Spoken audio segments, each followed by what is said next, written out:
أقفالها نحمده ونصلي على رسوله الكريم اما بعد بسم الله الرحمن الرحيم اللهم صل على محمد وعلى آل محمد وبارك وسلم رب اشرح لي صدري ويسر لي امري واحلل عقدة من لساني يفقهوا قولي واجعل لي وزيرا من اهلي آمین یا رب العالمین۔ ناظرین کرام السلام علیکم ورحمۃ اللہ وبرکاتہ۔ اللہ تعالیٰ سے دعا ہے کہ آپ جہاں کہیں بھی ہوں اللہ تعالیٰ آپ سب کو ہم سب کو اپنے حفظ و امان میں رکھے، عافیت اور سلامتی عطا فرمائے۔ مطالبات قرآن سیریز کا سلسلہ جاری ہے اور اس کا تیسرا حصہ ہمارے زیر مطالعہ، تیسرے حصے کا عنوان عمل صالح، اور اس حوالے سے ہم نے سورہ حجرات کا مطالعہ گزشتہ نشست میں مکمل کیا اور یوں تیسرے حصے کے 5 دروس مکمل ہوئے۔ پچھلی مرتبہ ذکر کیا گیا تھا کہ ہم الگ سے ایک موضوع آپ کے سامنے رکھیں گے، جہاد فی سبیل اللہ، اس پر انشاءاللہ تعالی آج ہم آپ کے سامنے چاہیں گے کہ کلام ہو۔ سورہ حجرات کی آیت نمبر 15 میں حقیقی ایمان کے 2 ارکان بیان ہوئے تھے، ایک قلب یقین والا ایمان جس میں شک و شبہ نہ ہو، اور عمل میں جہاد فی سبیل اللہ۔ اس جہاد فی سبیل اللہ کے حوالے سے تفصیلی کلام ہے جو اس درس میں ہمارے سامنے آئے گا، جو انشاءاللہ ایک سے زیادہ نشستوں پر مشتمل ہوگا۔ تو حصہ سوم ہے یعنی مطالبات قرآن سیریز کا تیسرا حصہ، اور درس ششم ہے یعنی 6واں درس، اور ٹاپک ہے، موضوع ہے جہاد فی سبیل اللہ۔ اس حوالے سے بہت ساری غلط فہمیاں ہیں جو معاشرے میں رائج ہیں، اپنے بھی بیگانے بھی مختلف اعتبارات سے کنفیوژنس کا شکار ہیں۔ تو جہاد فی سبیل اللہ کا صحیح تر اور وسیع تر مفہوم انشاءاللہ تعالی ہم اس درس میں جاننے کی کوشش کریں گے۔ سب سے پہلے یاد دہانی، تیسرا حصہ اور عمل صالح اس کا موضوع رہا، اور بندہ مومن کی بنیادی اوصاف سورہ مؤمنون اور سورہ معارج کی آیات کی روشنی میں، بندہ مومن کے تکمیلی اوصاف سورہ فرقان کے آخر رکوع کی آیات کی روشنی میں، فرد کے بارے میں 2 دروس تھے۔ آگے بڑھے تو خاندانی زندگی کے بنیادی اصول ان کا ہم نے مطالعہ کیا سورہ تحریم کی آیات کی روشنی میں۔ خاندان سے آگے بڑھیں تو معاشرہ ہے، سماجی اور معاشرتی اقدار کا ذکر سورہ بنی اسرائیل رکوع نمبر 3 اور 4 کی روشنی میں۔ پھر معاشرے سے آگے بڑھیں تو سیاسی اور ملی زندگی کے رہنما اصول اور ریاست کی سطح کی رہنمائی سورہ حجرات کا ہم نے تفصیل سے مطالعہ کیا۔ اب پوری سیریز کا 17واں درس ہے اور تیسرے حصے کا یہ 6واں باقاعدہ درس ہے جو کہ جہاد فی سبیل اللہ کے موضوع پر مشتمل ہے، اور یہ بات بھی آپ کے ذہن میں ہے یقیناً کہ ایک درس ایک سے زائد نشستوں پر مشتمل ہوا کرتا ہے۔ آئیے موضوع کی اہمیت کو سب سے پہلے جانیں۔ آج ہمارا موضوع ہے جہاد فی سبیل اللہ۔ اس موضوع پر ہم کلام کر رہے ہیں۔ ایک لفظ اور آپ کے ذہن میں ہوگا، قتال فی سبیل اللہ۔ ہم فرق رکھیں گے جہاد فی سبیل اللہ اور قتال فی سبیل اللہ میں۔ البتہ جہاد سے ہوتے ہوتے قتال کا ذکر بھی آ جائے گا، لیکن ذہن میں رکھیں قتال کا معنی جنگ ہمیشہ، جہاد کا معنی کوشش ہے، محنت ہے، اسٹرگل ہے۔ کبھی کبھی جہاد قتال کے مفہوم میں بھی آئے گا اور آتا ہے، بات کریں گے بعد میں انشاءاللہ، لیکن اس وقت موضوع قتال نہیں ہے، اس وقت موضوع جہاد فی سبیل اللہ ہے۔ اس موضوع کی چند آیات کی روشنی میں آئیے پہلے تو اہمیت کو جان لیتے ہیں۔ سب سے پہلی بات، تاکیدی اسلوب میں جہاد فی سبیل اللہ کا حکم، بڑے ایمفیسس کے انداز میں اللہ سبحانہ وتعالی نے ہمیں جہاد فی سبیل اللہ کا حکم دیا۔ سورہ حج کی آیت نمبر 78 میں ذکر ہے، وَجَاهِدُوا فِي اللَّهِ حَقَّ جِهَادِهِ، اور جہاد کرو اللہ تعالیٰ کے راستے میں جیسا کہ اس کے راستے میں جہاد کرنے کا حق ہے۔ یہ سورہ حج کی آیت نمبر 78 میں ذکر آیا، ایسے اللہ کی راہ میں جہاد کرو جیسا کہ اللہ تعالیٰ کی راہ میں جہاد کرنے کا حق ہے۔ موضوع کی اہمیت کو سمجھنے آیات کی تفسیر و تشریح میں نہیں جا رہے۔ پہلی اہمیت کیا ہے؟ حکم ہے راہ خدا میں جہاد کرنے کا۔ دوسرا پہلو یا دوسرا نقطہ اہمیت کے اعتبار سے، اللہ تعالیٰ اور اس کے رسول صلی اللہ علیہ وآلہ وسلم سے محبت کا عملی ثبوت۔ کیا مطلب؟ اللہ تعالیٰ کی محبت دل میں، اللہ کے رسول علیہ السلام کی محبت دل میں اظہار ہوگا جہاد کے عمل سے۔ سبحان اللہ سبحان اللہ۔ سورہ حجرات کی آیت نمبر 15 میں کیا تھا؟ اندر ایمان ہوگا، عمل میں جہاد نظر آئے گا۔ یہاں کیا ہے؟ آیت نمبر 24 ہے سورہ توبہ کی، ادھر اللہ اور اس کے رسول علیہ السلام کی محبت ہوگی، عمل میں جہاد نظر آئے گا۔ آئیے اس آیت کو پڑھتے ہیں پھر اس کا ترجمہ کرتے ہیں۔ سورہ توبہ کی آیت نمبر 24، قُلْ إِن كَانَ آبَاؤُكُمْ وَأَبْنَاؤُكُمْ وَإِخْوَانُكُمْ وَأَزْوَاجُكُمْ وَعَشِيرَتُكُمْ وَأَمْوَالٌ اقْتَرَفْتُمُوهَا وَتِجَارَةٌ تَخْشَوْنَ كَسَادَهَا وَمَسَاكِنُ تَرْضَوْنَهَا أَحَبَّ إِلَيْكُم مِّنَ اللَّهِ وَرَسُولِهِ وَجِهَادٍ فِي سَبِيلِهِ فَتَرَبَّصُوا حَتَّى يَأْتِيَ اللَّهُ بِأَمْرِهِ وَاللَّهُ لَا يَهْدِي الْقَوْمَ الْفَاسِقِينَ۔ سورہ توبہ کی آیت نمبر 24، اس کا ترجمہ: کہہ دیجئے اے نبی صلی اللہ علیہ وآلہ وسلم، اگر تمہارے باپ دادا اور تمہارے بیٹے اور تمہارے بھائی اور تمہاری بیویاں اور تمہارے رشتہ دار اور وہ مال جو تم نے محنت سے کمائے ہیں اور وہ تجارت جس میں خسارے سے تم ڈرتے ہو اور وہ گھر جو تمہیں پسند ہیں، اگر تمہیں زیادہ محبوب ہیں اللہ سے اور اس کے رسول صلی اللہ علیہ وآلہ وسلم سے اور اس کی راہ میں جہاد سے، تو انتظار کرو یہاں تک کہ اللہ لے آئے اپنا فیصلہ، یعنی تمہاری موت، اور اللہ ایسے نافرمانوں کو ہدایت نہیں دیا کرتا۔ یہ سورہ توبہ کی آیت نمبر 24۔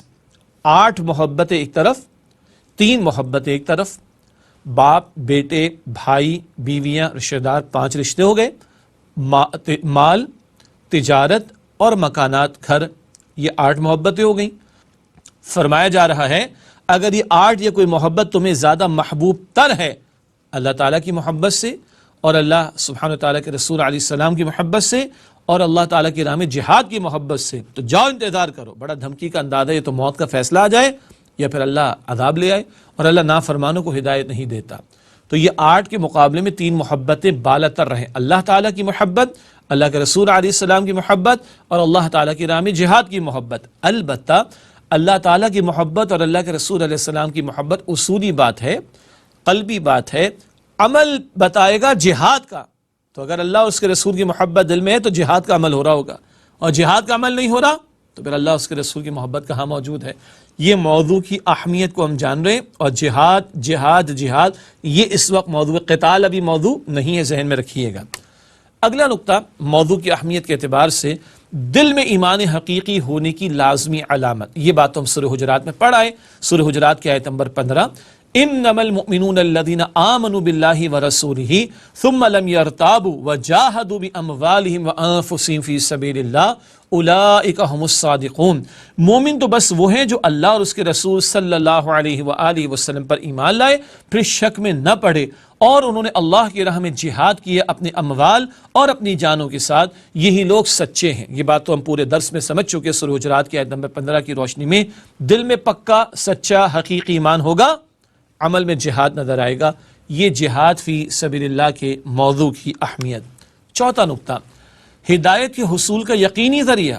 ہدایت چاہتے ہو جہاد کرنا پڑے گا۔ قرآن پاک فرما رہا ہے، سورۃ العنکبوت کی آخری آیت ہے، آیت نمبر 69 69، والذین جاہدوا فینا لنہدینہم سبلنا، اور جو لوگ ہمارے راستے میں کوشش کرتے ہیں ہم ضرور انہیں اپنے راستوں کی ہدایت دیتے ہیں۔ یہ سورہ عنکبوت کی آخری آیت ہے کہ جو اللہ کی راہ میں جہاد کرتے ہیں، کوشش کرتے ہیں، اسٹرگل کرتے ہیں، جہاد، ہم انہیں ضرور اپنے راستوں کو ہدایت دیتے ہیں۔ ہدایت چاہتے ہیں تو جہاد کرنا پڑے گا۔ کیا خیال ہے؟ تو جہاد کا عمل لازم ہے ہم سب کے لیے۔ اگلا نقطہ، روز قیامت دردناک عذاب سے نجات کا ذریعہ۔ اللہ اکبر، کل کا دردناک عذاب، جہنم کی آگ سے اگر بچنا ہے تو بچاؤ کا ذریعہ، نجات کا ذریعہ جہاد فی سبیل اللہ کا عمل ہے۔ یہ بات آئی ہے سورہ صف کی آیت نمبر 10 اور 11 میں۔ سورۃ الصف کا مطالعہ کریں گے انشاءاللہ مطالبات قرآن سیریز کے چوتھے حصے میں انشاءاللہ تعالی۔ سورہ صف کی آیت نمبر 10 اور 11 میں فرمایا، یا ایھا الذین آمنوا هل ادلکم علی تجارۃ تنجیکم من عذاب علیم تؤمنون باللہ ورسولہ وتجاہدون فی سبیل اللہ باموالکم وانفسکم ذالکم خیر لکم ان کنتم تعلمون۔ سورہ صف کی آیت نمبر 10 اور 11، اس کا ترجمہ، اے لوگو جو ایمان لائے ہو، کیا میں تمہیں ایسی تجارت بتاؤں جو تمہیں بچا لے دردناک عذاب سے؟ ایمان لاؤ اللہ پر اور اس کے رسول صلی اللہ علیہ وآلہ وسلم پر، اور جہاد کرو اللہ کی راہ میں اپنے جان سے، یہ تمہارے حق میں بہتر ہے اگر تم جان لو۔ یہ ہے سورہ صف کی آیت نمبر 10 اور 11 کا ترجمہ۔ دردناک عذاب سے بچنا چاہو گے؟ ہمارا جواب کیا ہوگا؟ بالکل۔ تو پھر اللہ اور اس کے رسول علیہ السلام پر ایمان رکھو، مراد سچا پکا ایمان، اور جہاد کرو اللہ کے نام میں اپنے مال اور اپنی جانوں سے۔ تو اگر دردناک عذاب سے بچنا ہے تو جہاد کرنا ہوگا مال اور جان سے، واضح طور پر قرآن حکیم ارشاد فرما رہا ہے۔ چھٹا نقطہ، اس موضوع یعنی جہاد فی سبیل اللہ کے موضوع کی اہمیت کے حوالے سے قرب الہی اور فلاح اخروی کے حصول کا یقینی ذریعہ. اللہ کا قرب کون نہیں چاہتا کہ ملے؟ آخرت کی کامیابی کون نہیں چاہتا کہ ملے؟ اگر چاہتے ہو تو جہاد کرنا ہوگا راہ خدا میں. سورہ مائدہ کی آیت نمبر 35 میں یہ بات آئی، یا ایھا الذین آمنوا اتقوا اللہ وابتغوا الیہ الوسیلۃ وجاہدوا فی سبیلہ لعلکم تفلحون. اے لوگو جو ایمان لائے ہو، اللہ کی نافرمانی سے بچو اور اس کی قربت تلاش کرو اور اس کی راہ میں جہاد کرو تاکہ تم فلاح پاؤ. اللہ کا قرب چاہتے ہو، فلاح چاہتے ہو تو درمیان میں فرمایا وجاہدوا فی سبیلہ، اور اللہ کی راہ میں جہاد کرو. یہ ہیں 6 اہم نکات. کس موضوع پر؟ ہمارا موضوع ہے جہاد فی سبیل اللہ، اور اس موضوع کی اہمیت پر 6 مقامات قرآنی کی روشنی میں یہ بات سامنے آئی. اس کا تاکیدی حکم ہے کہ راہ خدا میں جہاد کیا جائے. اللہ اور اللہ کے رسول علیہ السلام کی محبت کا عملی ثبوت جہاد کے عمل سے سامنے آئے گا. سچا پکا ایمان دل میں ہوگا، عمل میں جہاد نظر آئے گا. ہدایت چاہتے ہیں، جہاد کرنا ہوگا. دردناک عذاب سے بچنا چاہتے ہیں، جہاد کرنا ہوگا. اللہ کا قرب چاہتے ہیں، آخرت کی فلاح چاہتے ہیں، جہاد کرنا ہوگا اللہ تعالیٰ کی راہ میں. یہ ہے جہاد فی سبیل اللہ کے موضوع کی اہمیت. ناصر کرام ایک وقفہ لیتے ہیں، اس کے بعد پھر جہاد فی سبیل اللہ کا مفہوم اور اس بارے میں جو مغالطے معروف ہیں ان کا تذکرہ آپ کے سامنے رکھیں گے. ملاقات ہوتی ہے ایک وقفے کے بعد انشاءاللہ. السلام علیکم ورحمۃ اللہ وبرکاتہ. السلام علیکم ورحمۃ اللہ وبرکاتہ. ناصر کرام خوش آمدید کہتے ہیں آپ کو. مطالبات قرآن سیریز کا سلسلہ جاری ہے اور مطالبات قرآن سیریز کے تیسرے حصے کا یہ 6واں درس ہے جہاد فی سبیل اللہ کے موضوع پر. اس سے پہلے ہم نے جہاد فی سبیل اللہ کے موضوع کی اہمیت کو 6 مختلف مقامات قرآنی کی آیات کی روشنی میں جانا. اب آئیے یہ جانیں کہ جہاد فی سبیل اللہ کا مفہوم اور مطلب کیا ہے. سب سے پہلے جہاد کا لفظ جہد سے بنا ہے. ہم اردو میں بھی کہتے ہیں جد و جہد، تو جہاد کا لفظ جہد سے بنا. کوشش کرنا اس کا مفہوم ہے، ٹو اسٹرائیو، اپنی ایفرٹس کو لگانا، کوشش کرنا، محنت کرنا، جد و جہد کرنا. یہ جہد کا لفظ ہم جانتے ہیں. اسی سے جہاد کا لفظ بنا ہے. جہد کوشش، جہاد کشاکش کو کہتے ہیں، یعنی کوششوں کا باہم ٹکرانا. ایک کوشش ایک طرف سے ہے تو دوسری کوشش اس کے مقابلے میں دوسری طرف سے ہو رہی ہوگی. یہ ہے کشاکش، یعنی کوششوں کا باہم ٹکرانا. اس کو انگریزی میں کہا جائے گا to struggle against something, کسی شے کے خلاف اسٹرگل کرنا، محنت کرنا، جد و جہد کرنا. تو جہد کوشش اور جہاد کشاکش کوششوں کے ٹکراؤ کا نام ہے. ایک سادہ سی مثال لے لیں، یہ بعد میں بھی کام آئے گی انشاءاللہ تعالی. شیطان کی کوشش کیا ہے؟ آپ کو مجھے ورغلانے کی کوشش کرے. اللہ ہم سب کو شیطان کے حملوں سے بچائے. ہماری کوشش کیا ہوگی؟ شیطان کی نہ مانے، رحمان کی مانے. تو شیطان کی کوشش اور ایک بندہ مومن کی کوشش، بندے کی کوشش کا کوشش سے ٹکراؤ تو ہوگا. یہ لغوی اعتبار سے لٹرل میننگ میں جہاد ہے. ایک اور انداز سے اس کو سمجھیں. ہم ایک لفظ استعمال کرتے ہیں مشارکہ، 2 افراد کی شرکت، پارٹنرشپ. ہم کہتے ہیں مباحثہ، ڈائلاگ، 2 افراد کے درمیان بحث. ہم کہتے ہیں عربی محاورہ، 2 افراد کا کلام کرنا. اسی طرح مجاہدہ، ایک کی کوشش دوسرے کی کوشش کے مقابلے میں کوشش. ہم کہتے ہیں مقابلہ، مقابلے میں 2 ڈاکو مارے گئے، پولیس اہلکاروں اور ڈاکوؤں کے درمیان کراس فائر ہو گیا. مقابلہ، کوشش کے مقابلے میں کوشش. یہ ان کو مار رہے ہیں، وہ ان کو مار رہے ہیں، 2 ڈاکو مر گئے. مقابلہ. اسی طریقے پر مجاہدہ، کوشش کے مقابلے میں کوشش کا معاملہ. تو مجاہدہ کا لفظ بھی اسی طرح جہد سے جہاد، کشاکش یعنی کوششوں کا باہم ٹکرانا. اسی میں لفظ مجاہدہ بھی ہم نے سمجھا، مقابلہ، مباحثہ، مشارکہ، محاورہ، یہ سب ایک ہی انداز کے الفاظ ہیں عربی میں. مجاہدہ بھی کوشش کے مقابلے میں کوشش کا معاملہ. تو یہ تو ہوا جہد اور جہاد کا مفہوم. اب جہاد فی سبیل اللہ سے کیا مراد ہے؟ ایسی کشاکش جس کا مقصد اللہ تعالیٰ کے دین کی سربلندی ہو. کوشش کون سی؟ جس میں مقصود ہو اللہ تعالیٰ کے کلمے کی اور اللہ تعالیٰ کی دین کی سربلندی. یہ جو بات ہم نے سمجھی کہ جہاد فی سبیل اللہ کیا ہے، ایسی کشاکش، کوشش کے مقابلے میں کوشش، ٹکراؤ تو ہوگا، مگر وہ کوشش جس میں مقصود کیا ہو، اللہ کے دین کی سربلندی. وہ جہاد فی سبیل اللہ شمار ہوگا انشاءاللہ۔ مثال کے طور پر ایک حدیث مبارک ہے صحیح مسلم شریف میں، بخاری شریف میں، دونوں میں، من قاتل لتکون کلمۃ اللہ العلیٰ فہو فی سبیل اللہ۔ اللہ کے پیغمبر علیہ السلام کی طویل حدیث کا ایک حصہ ہے، جس نے اس لیے جنگ کی تاکہ اللہ تعالیٰ کا کلمہ سربلند ہو جائے، بس وہ شخص اللہ تعالیٰ کی راہ میں جہاد کر رہا ہے۔ یہ فی سبیل اللہ کے مفہوم کے لیے بات ہم نے پیش کی ہے، ورنہ یہاں قتال کا لفظ ہے جو جنگ کے معنی میں آتا ہے۔ البتہ فی سبیل اللہ میں مقصود کیا ہے؟ اللہ کے کلمے کی سربلندی۔ تو جہاد فی سبیل اللہ کیا ہے؟ ایسی کوشش، ایسی محنت، ایسی جد و جہد، ایسی اسٹرگل، مقصود ہو اللہ تعالیٰ کے کلمے کی سربلندی۔ ہاں، اللہ تعالیٰ کا کلمہ میری ذات پر بھی سربلند ہو، اس وجود پر اللہ کے احکامات کا نفاذ ہو، میرے گھر میں جہاں میرے اختیار چلتا اللہ کا کلمہ سربلند ہو، میرے معاشرے میں اللہ کا کلمہ سربلند ہو، میں جس نظام کے تحت جی رہا ہوں اس نظام میں اللہ کا کلمہ سربلند ہو جائے۔ یہ مسلسل کوشش انفرادی سطح سے لے کے اجتماعی سطح تک چلے گی، اور اس کوشش میں مقصود کیا ہو؟ اللہ کے کلمے کی سربلندی۔ تو یہ کوشش کیا قرار پائے گی؟ جہاد فی سبیل اللہ قرار پائے گی۔ یہ ہوا جہاد فی سبیل اللہ کا مفہوم۔ اور یہ بھی ذہن میں رکھیے، جن آیات کا ذکر تھوڑی دیر پہلے آیا ان سے تو لگتا ہے کہ ہر مسلمان نے کرنا ہے۔ نجات چاہیے تو جہاد کرنا پڑے گا، ہدایت چاہیے جہاد کرنا پڑے گا، کامیابی چاہیے جہاد کرنا پڑے گا، اللہ تعالیٰ کا قرب چاہیے جہاد کرنا پڑے گا، اللہ اس کے رسول سے محبت کا دعوت تو جہاد بتائے گا ہے کہ نہیں محبت، ایمان کا تقاضا ہے تو جہاد بتائے گا ایمان اندر ہے کہ نہیں۔ سبحان اللہ، ہر بندے نے یہ جہاد کا عمل کرنا ہے، ہر بندہ مومن کرے گا اپنی استعداد اور اپنی کیپیسٹی اور اپنی دائرہ کار کے اعتبار سے، مگر ہر ایک نے کام کرنا ہے۔ اور ہم نے جہاد کا مفہوم بھی جانا اور جہاد فی سبیل اللہ کا مفہوم بھی جانا۔ اب اہم نقطہ یہ ہے کہ جہاد فی سبیل اللہ کی فرضیت کو بھی جان لیں۔ فرض کس معنی میں؟ لازم ہے، ضروری ہے، جیسے ہم نے جانا نجات کے لیے ضروری ہے، کل کی کامیابی کے لیے ضروری ہے، قرب الہی کے لیے ضروری ہے، فلاح پانے کے لیے ضروری ہے۔ اس معنی میں جہاد فی سبیل اللہ کی فرضیت پر آئیے کچھ کلام کرتے ہیں۔ پہلا نقطہ، جہاد فی سبیل اللہ یعنی اللہ تعالیٰ کے دین کے غلبے کے لیے کوشش ہر مسلمان پر فرض ہے، کیونکہ اللہ تعالیٰ کی زمین پر اللہ تعالیٰ کے دین کا نفاذ حقوق اللہ میں سے ہے۔ زمین اللہ کی ہے تو حق سب سے بڑا اللہ کا ہے نا، اور اس کا حق ہے کہ یہاں پر اس کو بڑا مانا جائے اور اس کے دین کا نفاذ کیا جائے، تاکہ مخلوق اللہ کے دین پر عمل کرے، اس کے نظام کے مطابق زندگی گزارے، نہ کہ کافرانہ نظام ہو۔ چنانچہ ایسے لوگ کافر، مشرک اور باغی ہیں جو اللہ تعالیٰ کے نازل کردہ احکامات کے مطابق فیصلے نہیں کرتے۔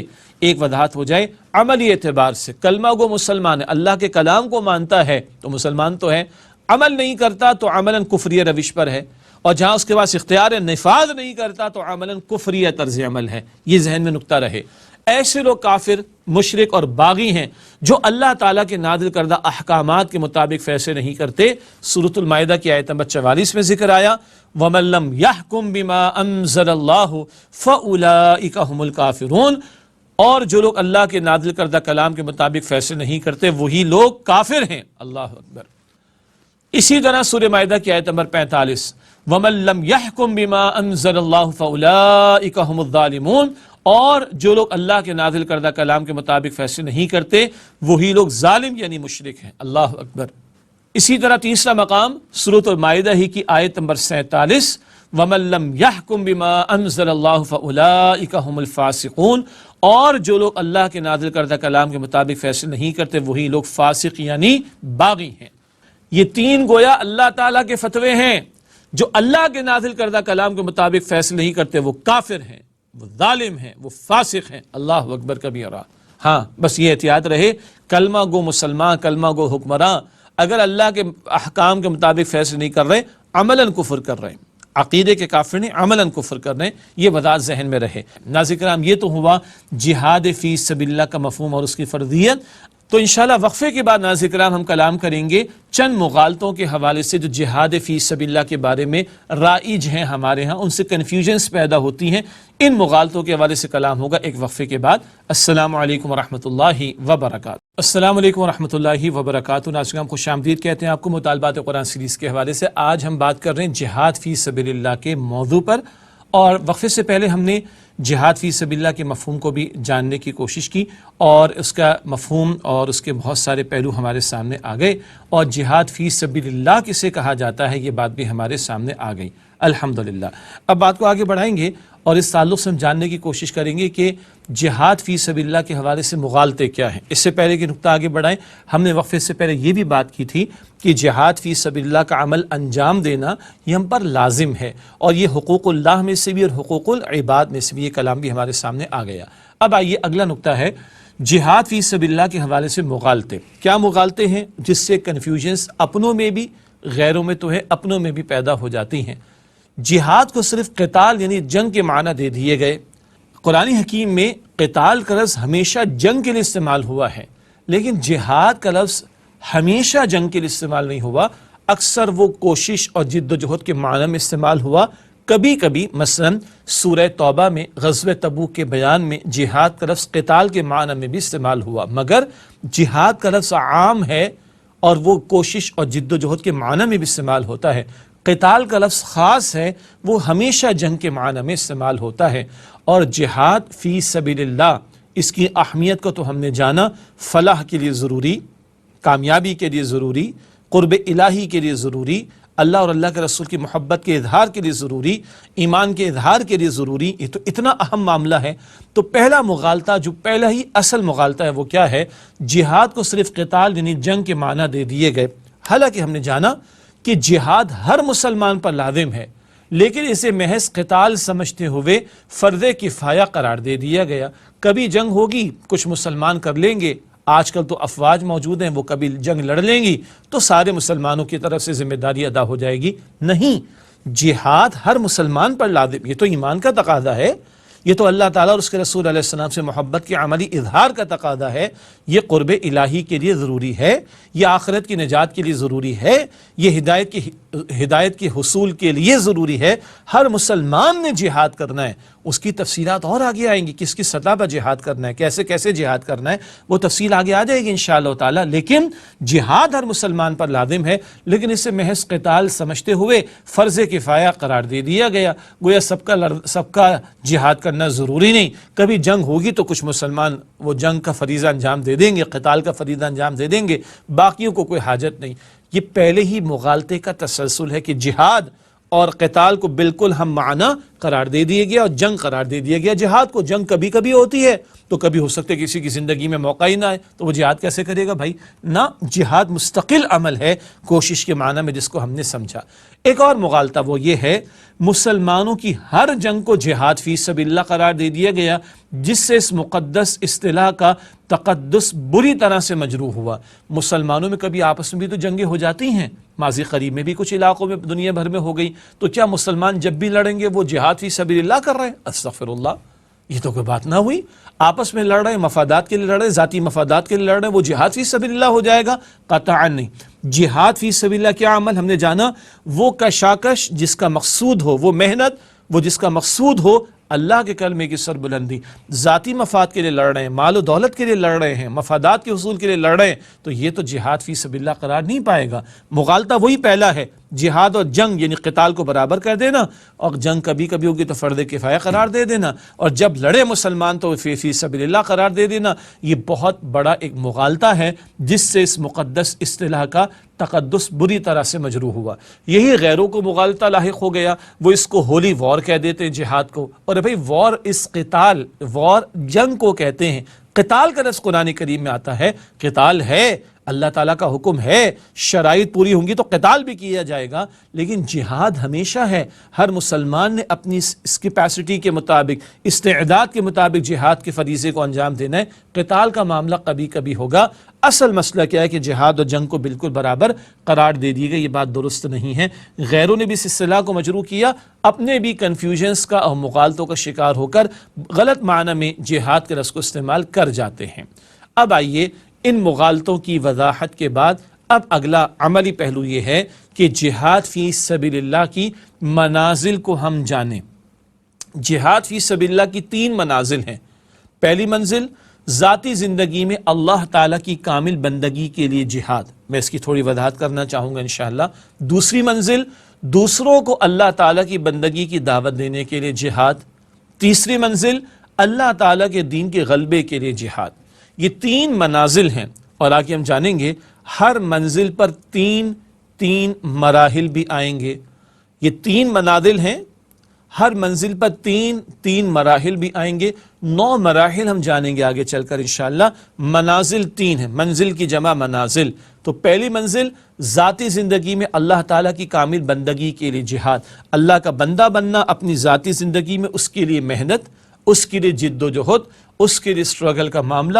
کوئی رکاوٹیں آئیں گی تو ان کے مقابلے میں کوشش کرنے کا معاملہ، خود اللہ کی بندگی کرنا، کامل بندگی کرنے کی کوشش کرنا، اس کے لیے جہاد۔ دوسری منزل دوسروں کو اللہ تعالیٰ کی بندگی کی دعوت دینے کے لیے جہاد، یہ بھی ہماری دینی ذمہ داری ہے ختم نبوت کے بعد کہ ہم دوسروں کو دین کی دعوت دیں، اس کے لیے بھی جہاد، اس کے لیے بھی محنت، اس کے لیے بھی کوشش۔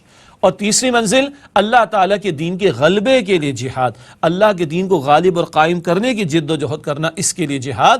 اس تعلق سے بھی کوشش ہوگی، محنت ہوگی، اور ہوتے ہوتے کبھی ٹکراؤ کا موقع بھی آ سکتا ہے اور یہ جہاد قتال میں بدل جائے گا، جنگ میں بدل جائے گا، مگر وہ تیسری منزل پر جا کر یہ تفصیل بعد میں آئے گی انشاءاللہ تعالی۔ تو جہاد فی سبیل اللہ کی 3 منازل، اللہ کی بندگی کے لیے جہاد، اللہ کی بندگی کی دعوت دینے کے لیے جہاد، اور اللہ کے دین کے غلبے کے لیے جہاد کے معاملے کو اختیار کرنا۔ اب آئیے پہلی منزل، اس پر تھوڑی سی وضاحت ہم کر لیتے ہیں، اور جیسے کہ میں نے عرض کیا ہر منزل پر 3 مراحل کا ذکر آئے گا۔ پہلی منزل ذاتی زندگی میں اللہ کی کامل بندگی کے لیے جہاد، اس کے 3 مراحل ہیں، 3 رکاوٹیں آئیں گی، یا 3 ہمارے سامنے چیلنجز ہوں گے، ان کے مقابلے میں کوشش کرنی ہوگی۔ کوشش کے مقابلے میں کوشش کشاکش، اور کشاکش کا مقصد کیا ہے؟ ہمارے پیش نظر اللہ کے کلمے کی سربلندی، تو یہ کوشش جہاد قرار پائے گی۔ پہلی منزل پر 3 مراحل ہیں۔ پہلا مرحلہ نفس کے خلاف جہاد، حدیث مبارک میں آتا ہے المجاہد من جاہد نفسہ، جامع ترمذی شریف کی روایت، مجاہد وہ ہے جو اپنے نفس کے خلاف جہاد کرے۔ جیسا کہ اللہ تعالیٰ کی بندگی کے حوالے سے ایک بڑی رکاوٹ یہ نفس پیدا کرتا ہے۔ قرآن پاک میں سورہ یوسف کی آیت نمبر 53 ہے وَمَا أُبَرِّئُ نَفْسِي إِنَّ النَّفْسَ لَأَمَّارَةٌ بِالسُّوءِ إِلَّا مَا رَحِمَ رَبِّي، اور میں اپنے آپ کو پاک صاف نہیں کہتا کیونکہ نفس تو برائی ہی سکھانے والا ہے سوائے اس کے جس پر میرا رب رحم کرے۔ یہ حضرت یوسف علیہ السلام کا قول نقل ہوا سورہ یوسف کی آیت نمبر 53 میں۔ ہمارے سمجھنے کا معاملہ، نفس اکساتا ہے برائی کی طرف، نفس ہمیں اللہ کی نافرمانی کی طرف لے جانا چاہتا ہے، وہ کوشش کرتا ہے کہ ہمیں برائی کی طرف لے جائے۔ ہمیں کوشش کرنی ہے کہ اللہ کی فرما برداری اختیار کریں، ہمیں کوشش کرنی ہے کہ اللہ کی بندگی پر ڈٹے رہیں، جمے رہیں۔ تو نفس کی کوشش برائی کی دعوت دے، ہماری کوشش اللہ کی بندگی پر ڈٹے رہیں۔ یہ کوشش کے مقابلے میں کیا ہو رہی ہے؟ کوشش۔ تو یہ پہلا مرحلہ اللہ تعالیٰ کی بندگی کے لیے، کامل بندگی کے لیے جہاد کرنا۔ دوسرا ہے شیطان کے خلاف جہاد۔ دوسرا مرحلہ اللہ تعالیٰ کی کامل بندگی ذاتی زندگی میں اختیار کرنے کے لیے دوسرا مرحلہ وہ شیطان کے خلاف جہاد۔ ذاتی زندگی میں اللہ تعالیٰ کی کامل بندگی کے لیے دوسری بڑی رکاوٹ شیطان ہے۔ چنانچہ سورہ فاطر کی آیت نمبر 6 میں ذکر آیا قرآن حکیم میں ان الشیطان لکم عدو فاتخذوہ عدوا، بے شک شیطان تمہارا دشمن ہے بس تم بھی اسے دشمن ہی سمجھو۔ شیطان اللہ تعالیٰ ہمیں فرما رہا ہے تمہارا دشمن ہے، اور وہ دشمن کیا چاہتا ہے؟ ہمیں جہنم کی طرف لے جانا چاہتا ہے۔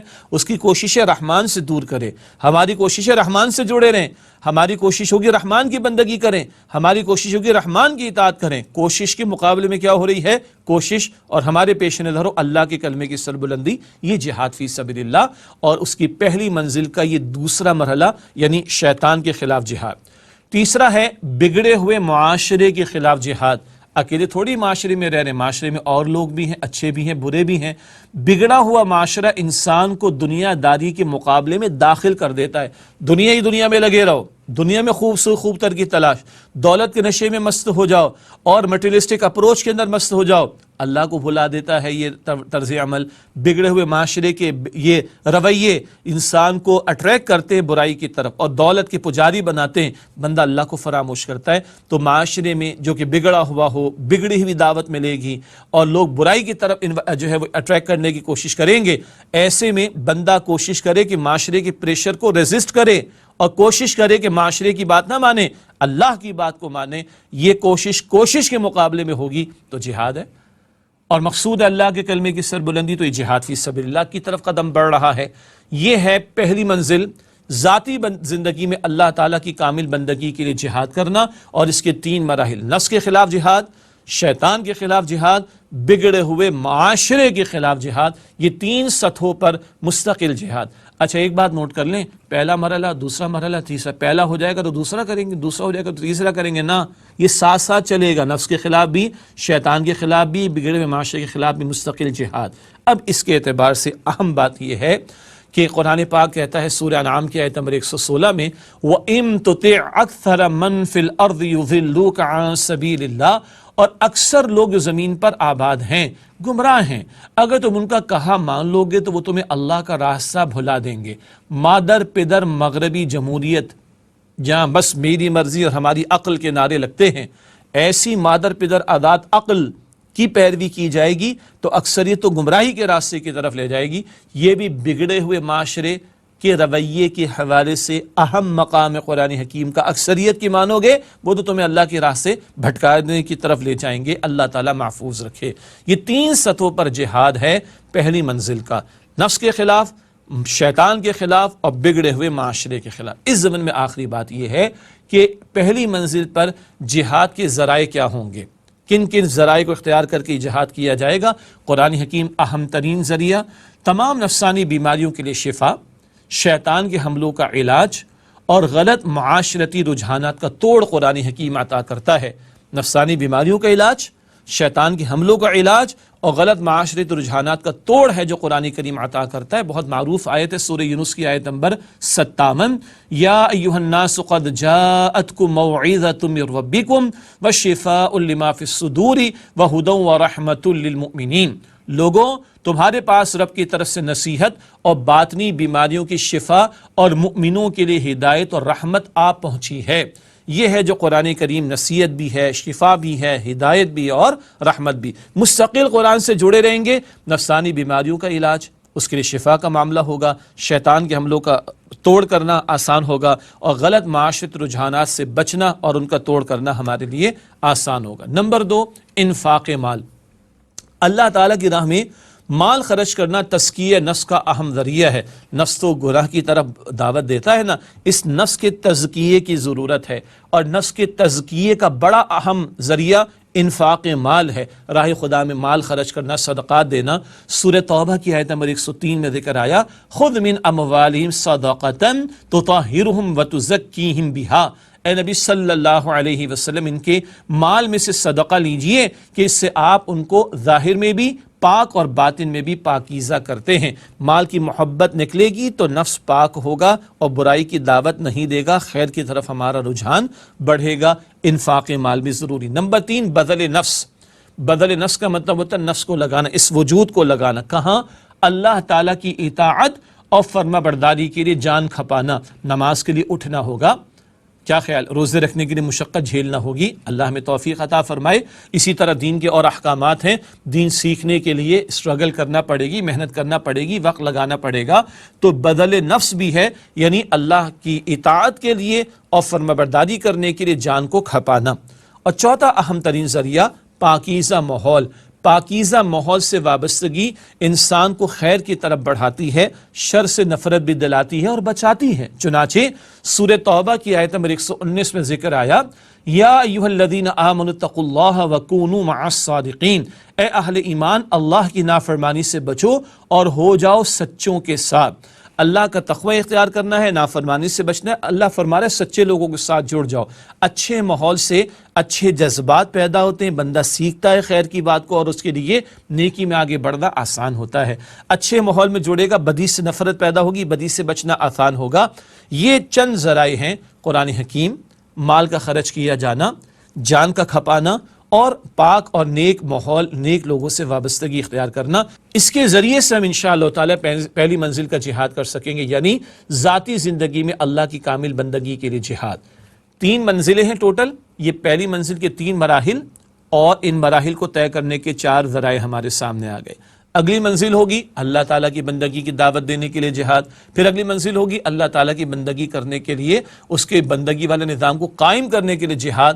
یہ دو اگلے منازل کے جہاد، بندگی کی دعوت کے لیے اور بندگی والے نظام کے قیام کے لیے جہاد، یہ انشاءاللہ تعالیٰ آئندہ نشستوں میں تفصیل ہمارے سامنے آئے گی۔ اللہ تعالیٰ ہمیں سچا پکا ایمان اور واقعتاً جہاد فی سبیل اللہ کے عمل میں مصروف رہنے کی توفیق عطا فرمائے۔ ناظرین کرام، اسی کے ساتھ آج کی نشست کا اختتام ہوتا ہے۔ دعا ہے کہ اللہ تعالیٰ میری، آپ کی، ہم سب کے اور تمام مسلمانوں کی مغفرت فرمائے اور اللہ تعالیٰ قرآن پاک سے تعلق کی مضبوطی ہم سب کو عطا فرمائے، آمین یا رب العالمین۔ وآخر دعوانا الحمدللہ رب العالمین، والسلام علیکم ورحمۃ اللہ وبرکاتہ۔ أفلا يتدبرون